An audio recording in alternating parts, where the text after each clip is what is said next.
बोंजोर tous, hi guys, नमस्कार सभी को, सत श्री अकाल सभी को। गाइस, उम्मीद है आप अच्छे होंगे, तंदुरुस्त होंगे। J'espère que vous allez tous bien et que vous êtes prêts pour la leçon d'aujourd'hui. Donc guys, जैसे कि हमने पार्ट 1 में देखा कि हमने वोकैबुलरी सीखी थी, तो आज के जो लेसन है इसमें हम सीखेंगे फ्रेंच एजुकेशन जो सिस्टम है उसके बारे में। ठीक है, तो ये पार्ट 2 होगा, तो कहीं मत जाइएगा, बने रहिएगा हमारे साथ लेसन के लिए। ओके,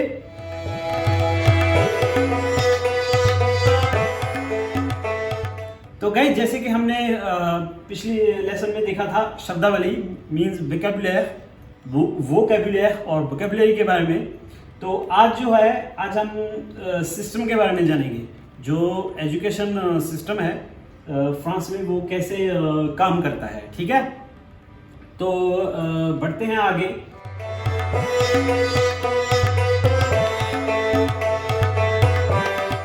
सबसे पहला जो आता है वो आता है école maternelle।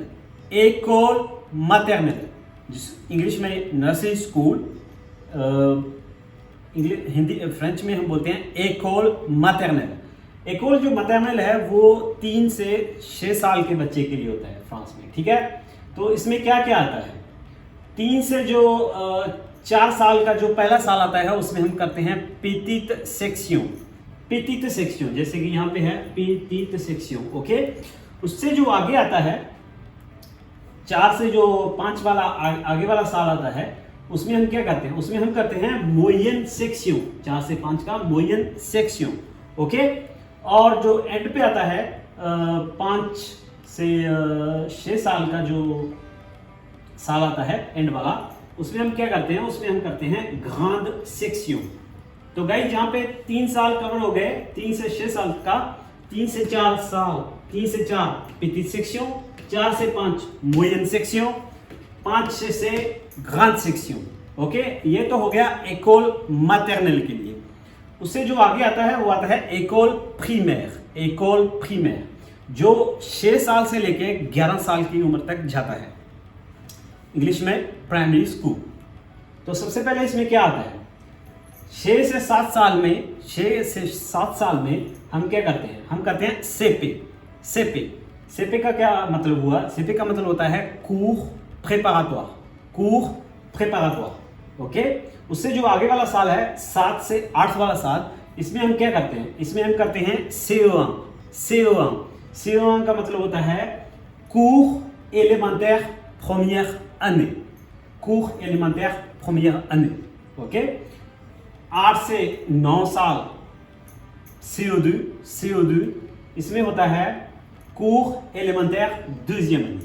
ओके, उससे जो आगे वाला साल आता है उसमें हम करते हैं 9 से 10 वाले साल में हम क्या करते हैं? हम करते हैं CM1 का मतलब होता है cours moyen première année। cours moyen première année। And पे जो साल आता है वो आता है 10 से 11 का, जिसमें हम करते हैं CM2 का मतलब होता है, जैसे कि यहाँ पे था cours moyen deuxième année। cours moyen deuxième année। तो गाइस, ये तो हो गया 6 से 11 साल का जो सफ़र है स्कूल का, जो école primaire में होता है। ओके, उससे आगे बढ़ते हैं।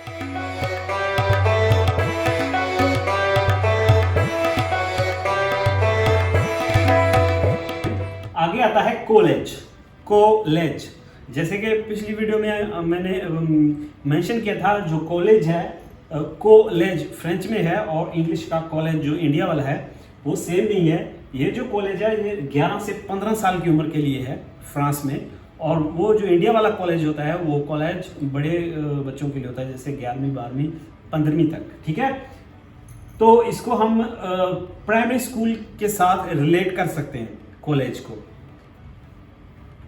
प्लस हाई स्कूल क्यों है वो मैं आपको यहाँ पे बताऊंगा, प्लस हाई स्कूल क्यों है, लेकिन प्राइमरी स्कूल कॉलेज के साथ ट्रांसलेट किया जा सकता है। ठीक है, तो सबसे पहले ये जाता है 11 से 15 साल के लिए, और सबसे पहला जो आता है वो आता है 11 से 12 साल में।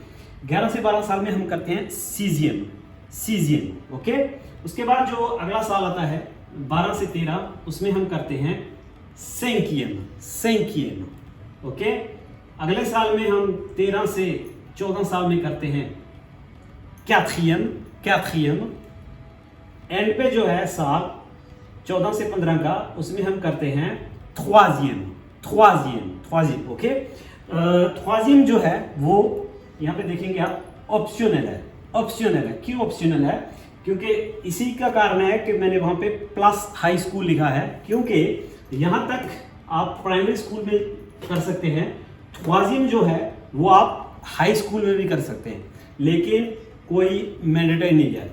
मेजॉरिटी में बच्चे जो हैं वो troisième कॉलेज में ही करते हैं। ओके, यहाँ पे जो 11 से 15 साल का जो सफ़र है स्कूल का वो ख़त्म होता है। इससे आगे बढ़ते हैं, इससे आगे आता है लीसे जो होता है वो हाई स्कूल को बोलते हैं, हाई स्कूल को। ओके, जो जाता है 15 से 18 साल के लिए। तो सबसे पहले क्या आता है? लीसे जेनेरल।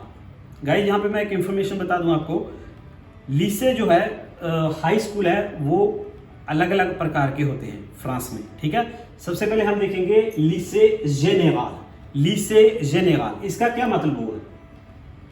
इसका मतलब हुआ कि ये फ्रेंच में हमने लिखा है इसको, ताकि आप जो फ्रेंच पढ़ने का जो आदत है वो भी पड़ जाए।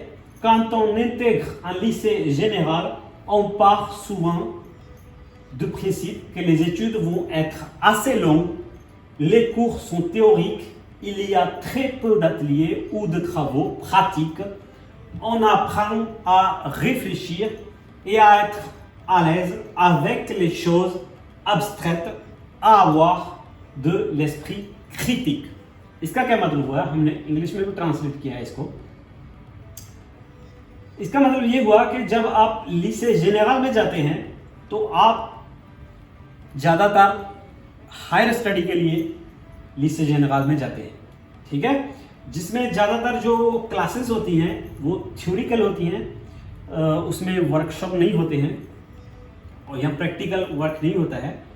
आप ज़्यादा अपने माइंड के साथ थिंक करते हैं, जैसे यहाँ पे लिखा है you learn to think and to be comfortable with abstract. Okay, आपका जो माइंड है वो ज़्यादा आपको सिखाया जाता है कि कैसे लॉजिक वाला दिमाग आपने लगाना है, ठीक है। तो हायर स्टडी के लिए ये लीसे जेनेरल है। उसके बाद जो आता है उसमें जो हम यहाँ पे हमने एक लिस्ट ली है, जो लीसे जेनेरल में हायर स्टडी के लिए लोग जाते हैं, स्टूडेंट जाते हैं, वो कौन कौन से आगे कौन कौन से जॉब्स या कौन कौन सी स्पेशलिटी उनकी रहती है। जैसे कि आर्ट में, ह्यूमैनिटी में, ये फ्रेंच में लिखा हुआ है साइंस de la ville et de la terre, साइंस de l'ingénieur, फिजिक, शिमी, न्यूमेरिक, हिस्टोरी, जियोग्राफी। Okay, extra. आगे जो आता है वो आता है लीसे टेक्नोलॉजिक।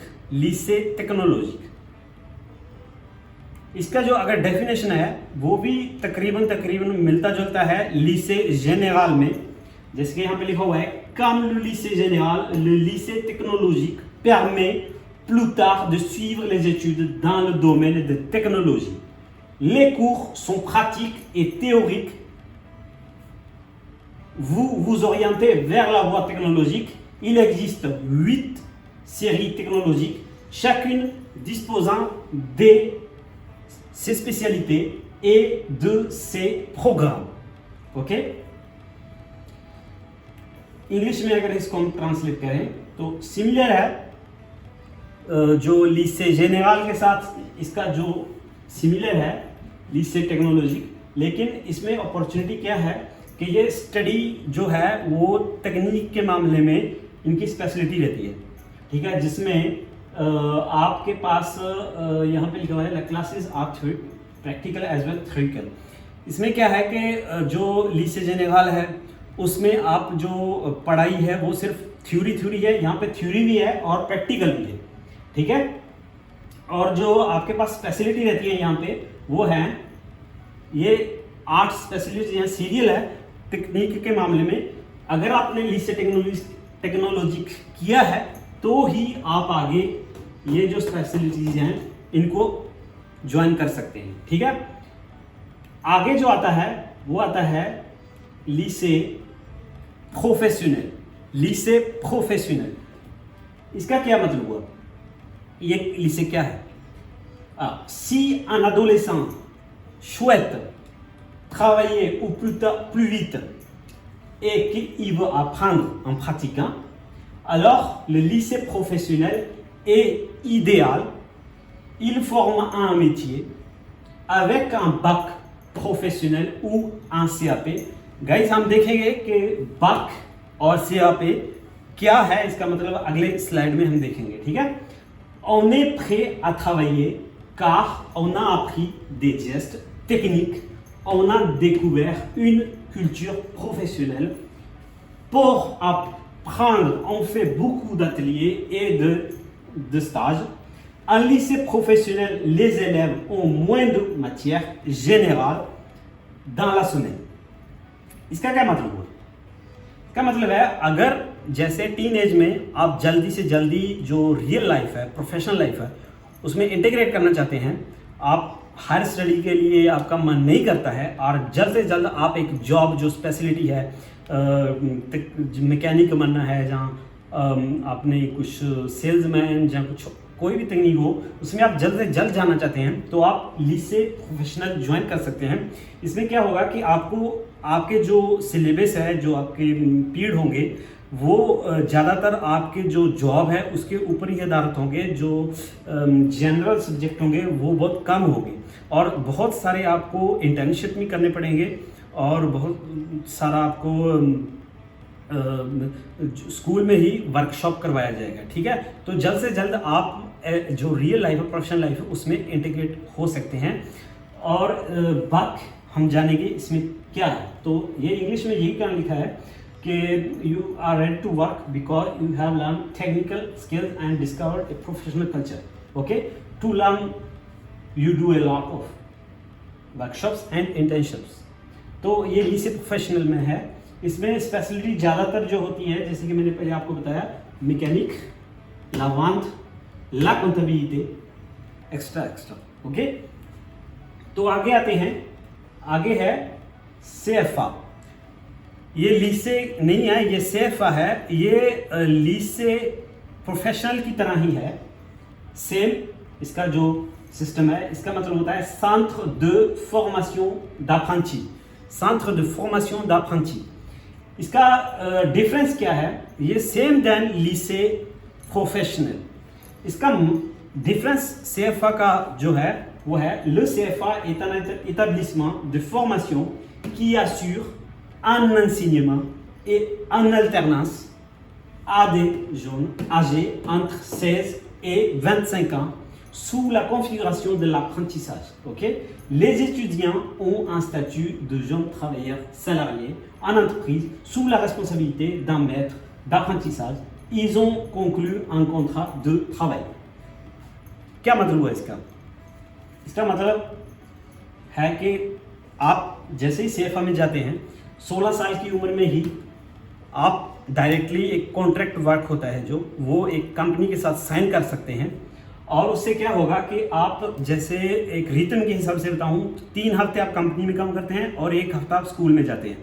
और end of the year, 2 year, 1 year आपके पास सेम डिग्री होगी दैन lycée प्रोफेशनल की, ठीक है? लेकिन डिफरेंस यहाँ पे ये है कि आपको एंड पे, महीने के एंड पे आपको पे भी मिलेगी, क्योंकि आपका जो स्टेटस है वो एक एम्प्लॉयज़ का होगा, रियल एम्प्लॉयज़ की तरह होगा.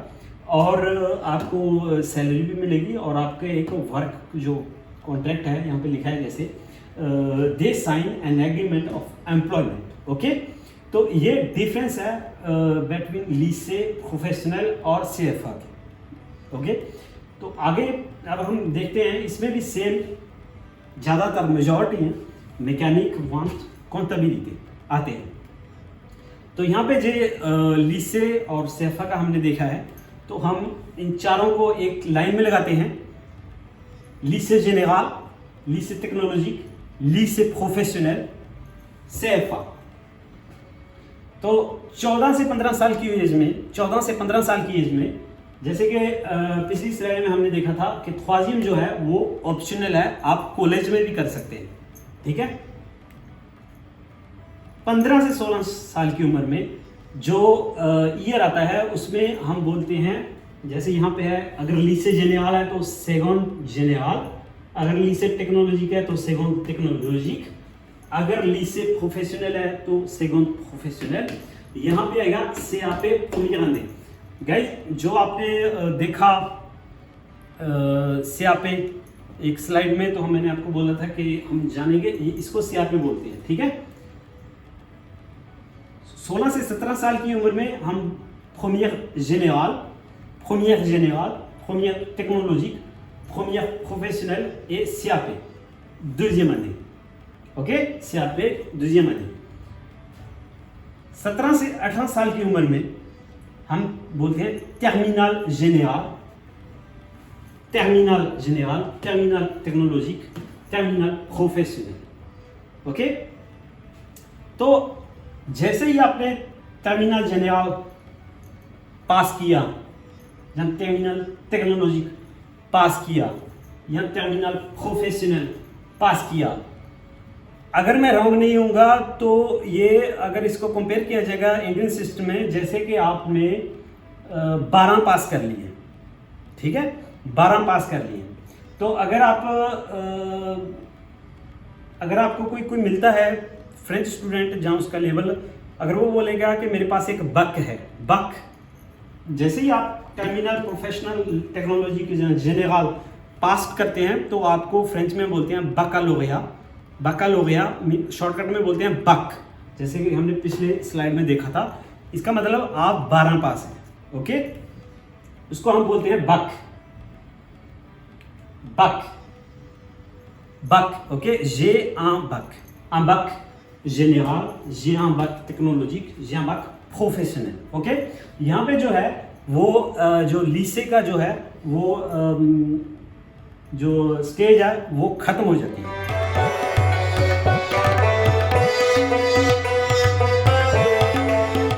तो गाइस यहाँ पे हम बढ़ते हैं आगे, डिप्लोम एंसीनियमेंट सुपीरियर। तो जैसे कि आपने 12 पास कर लिया है इंडिया में, तो आप एक नॉर्मल स्टडी खत्म हो जाती है। अगर आपने हायर स्टडी के लिए आगे जाना है तो आप यूनिवर्सिटी या कॉलेज में जाते हैं, 15 आगे जो भी पढ़ना है। यहाँ पे सेम है, जब आपके पास बाक आ जाती है तो आप काम भी कर सकते हैं। अगर आपने बड़ी डिग्री लेनी है तो आपको यहाँ पे सबसे पहले क्या है, यूनिवर्सिटी फ्रेंच में हम बोलते हैं यूनिवर्सिटे, उसमें पहला साल और दूसरा साल लगाने के बाद, अगर आपने यूनिवर्सिटी जाने का डिसाइड किया है, 2 साल पूरे करने के बाद आपको पूरे के पूरे 2 साल पूरे करने के बाद आपको मिलता है BTS या DUT, ओके। BTS या DUT का मतलब क्या होता है, ब्रेवेट de टेक्नीशियन सुपीरियर।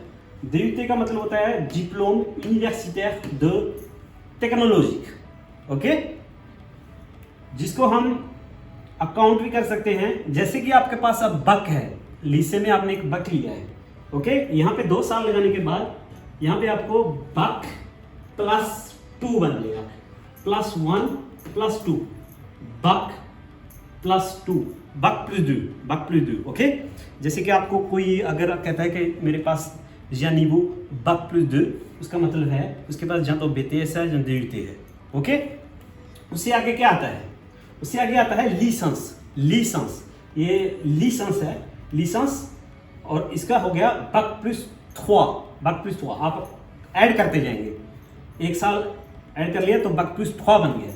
उसके बाद आता है मास्टर 1, और ये हो गया बक +4, ऐसे मास्टर 2, बक +5। जैसे ही आपने ये कंप्लीट किया पूरे का पूरा ये सफर, तो आप बक +5 जैसे ही आपकी जेब में आएगा तो आपको मान लीजिए कि आपके पास इंजीनियर की डिग्री आपकी पूरी हो जाती है, ठीक है। तो अगर हम इसको आगे लेके जाएं जैसे कि डॉक्टोरा आगे 3 साल का होता है। ये सिर्फ जैसे कि आपको किसी जैसे डॉक्टरी है, मेडिसिन है, या कोई और बहुत सारे ऐसे प्रोफेशंस हैं आप वाकई में किसी चीज़ में स्पेशलिस्ट बनना चाहते हैं तो आप आगे भी फॉलो कर सकते हैं, जिसको हम बोलेंगे बक प्लस 8, बक प्लस 8। लेकिन अगर आपने सिर्फ इंजीनियर की डिग्री लेनी है किसी भी प्रोफेशन में, तो आप यहाँ तक मास्टर तक रुक सकते हैं और आपकी बक प्लस 5 पूरी हो जाएगी और आप इंजीनियर कहलाने लग जाएंगे। ठीक है, तो आगे वाला सफ़र है, अगर हम बोले ग्रांड एकोल। यूनिवर्सिटी गाइज जो है वो पब्लिक है, ठीक है, पब्लिक है। अगर आपने यूनिवर्सिटी नहीं जाना है, आपके पास जा तो ये कह लो कि आपके पास पैसे हैं, आप प्राइवेट स्कूल में जाना चाहते हैं, जैसे कि ग्रांड एकोल, इसमें आपको सरकारी थोड़ी मदद भी मिलती है अगर आप ब्रिलियंट हैं, जिसको हम जैसे स्कॉलरशिप होता है, जहाँ फ्रेंच में हम बोलते हैं बूर्स, ठीक है। लेकिन ये पूरी तरह ये पब्लिक नहीं है। यूनिवर्सिटी पब्लिक है, ये पूरी तरह से पब्लिक नहीं है। अगर मान लीजिए कि आपने ग्रेजुएट जो स्कूल्स हैं यहाँ पे जाना है, इसमें आपके पास क्या क्या ऑप्शंस हैं। आप इंजीनियर स्कूल कर सकते हैं। इंजीनियर स्कूल का मतलब यहाँ पे आप बक प्लस 5 यहाँ पे कंप्लीट कर सकते हैं, ठीक है, पब्लिक स्कूल की बजाय। उसके बाद जैसे आता है एकोल de commerce, साइंस पॉलिटिक। गई यहाँ पे मैं एक आपको इंफॉर्मेशन बता दूं, जो साइंस पॉलिटिक है वो फ्रांस में एक स्कूल है, बहुत फेमस है, जिसका नाम है एना का मतलब होता है एकोल नेशनल d'administration। फ्रांस में जितने भी बड़े बड़े पॉलिटिशियंस हैं 95% वो इसी स्कूल से होके गुजरते हैं। साइंस पॉलिटिक वो इसी स्कूल से होके आगे मिनिस्टर, एमएलए, जहाँ प्राइम मिनिस्टर, जहाँ प्रेसिडेंट, यहीं से बनते हैं, ठीक है। सभी के सभी 95% पर्सनैलिटीज, ओके। उसके बाद जैसे आता है एtudes de lettres, ओके। ये तो हो गया ग्रांड एकोल में। उससे आगे जो तीसरी पॉसिबिलिटीज आती है वो आती है अदर्स, ओथ। जैसे कि अगर आप यूनिवर्सिटी भी नहीं जा रहे हैं, ग्रांड एकोल भी नहीं जा रहे हैं, तो आपके पास और कौन कौन सी ऑप्शन है, क्योंकि ऑप्शंस कभी खत्म नहीं होती, ठीक है। यहाँ पे भी है, यहाँ पे जैसे आपने आर्किटेक्ट बनना है, आर्किटेक्ट जो होता है, जो बहुत सारे स्पेसिफिक्स होती हैं। अगर आपने आर्किटेक्ट का स्कूल करना है तो आप यहाँ से कर सकते हैं। और अगर आपने वेटेरिनर जो होता है वो डॉक्टर होता है एनिमल्स का, ओके। अगर आपने वो स्पेशलिटी लेनी है तो आप किसी और ऑप्शन के थ्रू भी कर सकते हैं। आपको यूनिवर्सिटी या किसी बड़े स्कूल में जाने की जरूरत नहीं है। उसके बाद एंड पे ये समाप्त होता है। तो गाइस यहाँ पे ये जो 3 पॉसिबिलिटीज हैं बड़ी बड़ी फ्रांस में, यूनिवर्सिटी, ग्रांड एकोल या अदर्स, ये मेन है अगर आपने बड़ी डिग्री लेनी है, ठीक है, जिसको हम बोलते हैं एंसीनियमेंट सुपेरियर। अगर हम इस सभी को एक एनिमेट में ट्रांसलेट करें, जैसे कि यहाँ पे हमने किया है, सबसे पहले जो आता है वो आता है BTS DUT, बक प्लस 2, ओके। यहाँ से आप क्रॉस करते हैं तो आपको मिलता है लीसेंस बक प्लस 3। यहाँ पे आप आते हैं मास्टर 1 बक प्लस 4। यहाँ से आप जाते हैं बक प्लस 5 मास्टर 2। जैसे कि मैंने आपको बोला पहले भी, आप आगे भी जा सकते हैं, जिसका अंटिल बक प्लस 8 तक जा सकते हैं, लेकिन मास्टर 2 तक आते ही आपकी जो डिग्री है, इंजीनियरिंग की डिग्री पूरी हो जाती है, ठीक है। तो इसीलिए हमने यहाँ पे तक ये रोका है, आप आगे भी जा सकते हैं।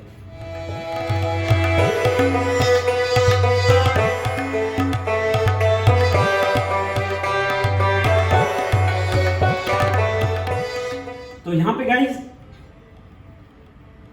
हमने एक लेवल लिया है, रिकैप करते हैं। लेवल 1 में हम क्या आता है, लेवल 1 में आता है एंसीनियमेंट प्रीमेयर, जो छोटे लेवल की शुरू की जो पढ़ाई होती है, उसमें क्या क्या आता है। उसमें आता है एकोल मैटरनल, एकोल एलिमेंटाire, ओके। तो ये तो हो गया जो शुरू में आता है। लेवल 2 पे लेवल 2 पे क्या क्या आता है? लेवल 2 पे जो हम बोल सकते हैं enseignement secondaire, जो मीडियम वाली होती है, ठीक है। इसमें क्या क्या आता है?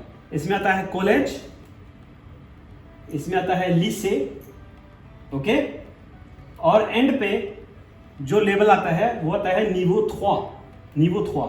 इसमें क्या आता है? इसमें आता है enseignement supérieur, जिसमें यूनिवर्सिटी, यूनिवर्सिटे, ग्रांड एकोल, autre, ये सभी आते हैं, ओके। तो अगर हम इसको तीनों को इकट्ठा करके देखें तो क्या बनेगा? ये बनता है लेवल 1, niveau 1, niveau 2, niveau 3। हमने यहां से शुरू किया, यहां तक गए, ठीक है। यहां तक जाते जाते हम पूरा मास्टर 2 तक चले गए, ओके। ये तो हो गया पूरा फ्रांस का नॉर्मल जनरल स्टडी सिस्टम। आप और भी काफ़ी पॉसिबिलिटीज हैं जिनके थ्रू आप अपनी डिग्री प्राप्त कर सकते हैं। लेकिन हाँ, आज का जो हमारा गोल था, जो हमारे गेम थी, वो थी आपको जो नॉर्मल सिस्टम है, नॉर्मल एजुकेशन सिस्टम है, उसको समझाने का था कि कैसे फ्रांस में आप यहाँ से लेवल 3 तक एजुकेशन सुपीरियर तक जा सकते हैं, ठीक है। तो गाइज, जो आज का लेसन है यहाँ पे समाप्त होता है। तो merci beaucoup, thank you very much lesson follow करने के लिए। और अगली वीडियो में पार्ट 3 में हम आपको मिलाएंगे एक फ्रेंच स्टूडेंट के साथ जो हमने सब पार्ट से देखे हैं। वो हमें बताएगी कि उसने कहाँ से लेवल 1 में, लेवल 2 में और niveau 3 में कहाँ से गुजर के अपनी जो bac+5 है वो प्राप्त की है और कौन सी स्पेशलिटी में की है, ठीक है। तो thank you very much again, merci beaucoup, passe une très bonne journée et à très bientôt। अगर आपके पास बहुत सारे सवाल हैं जो आपको यहाँ पे कंप्लीट नहीं लग रहे हैं इन्फॉर्मेशन, आप हमें कमेंट सेक्शन में पूछ सकते हैं, हम ट्राई करेंगे आपके सवाल का जवाब देने की, okay. très bonne journée, à très bientôt, bye bye, ciao ciao।